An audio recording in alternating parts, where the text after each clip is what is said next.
Good morning, OSLC family. First of all, I'd like to apologize for the late start to worship this morning and the fact that if you're watching the live stream, you won't be able to see the words in the slides. We had some technical difficulties this morning. We'll put them on the YouTube version of the service later. For now, we encourage you to follow along using the bulletin that was sent in your email. Now, in my role as council president, I'd like to share some news with you. You should receive an email next week with more detail, but it's important to keep all the lines of communication open. After much prayer and discussion, including feedback from the Music and Worship Committee, the Property Committee, and others, the Council has decided by consensus, based on the best scientific guidance and estimates that are available, that we will be unable to expand in-person worship beyond those involved in leading worship services in late October, as we'd initially hoped. Instead, we made the difficult decision to continue live-streamed worship services as is until a vaccine is widely available or the scientific and public health communities otherwise indicate the risk of COVID-19 outbreaks and transmission is substantially reduced.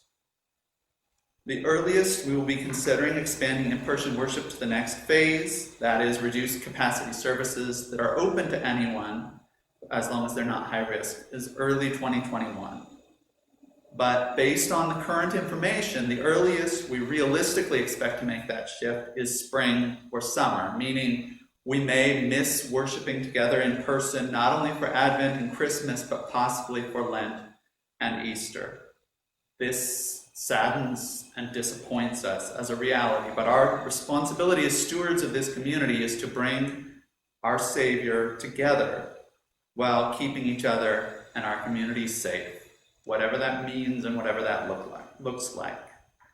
As part of this decision, though, the members of the council have each committed to coordinating or leading new opportunities to connect in other physically distanced ways, whether that's through less formal online Bible study and fellowship opportunities, whether that's through other activities outside of Sunday morning, possibly outdoor events, phone conversations, or whatever other ways we can come up with to try and remain together as a community of Our Saviour Lutheran Church, even as we are separate from each other on Sunday mornings.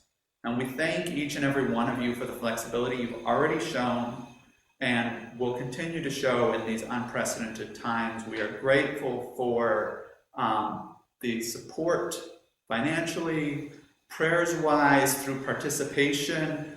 We see that we have many people worshiping with us, including a large portion of the worshiping community that's normally here on Sundays, as well as people we know from other places who have been able to join us because we're online. If you have ideas, concerns, feedbacks, activities you'd like to be involved in or lead, feel free to contact me directly or contact the church office. We as a council are committed to doing whatever we can to keep our community strong and to equip OSLC to continue as a shining light in the Christiansburg community. Thank you.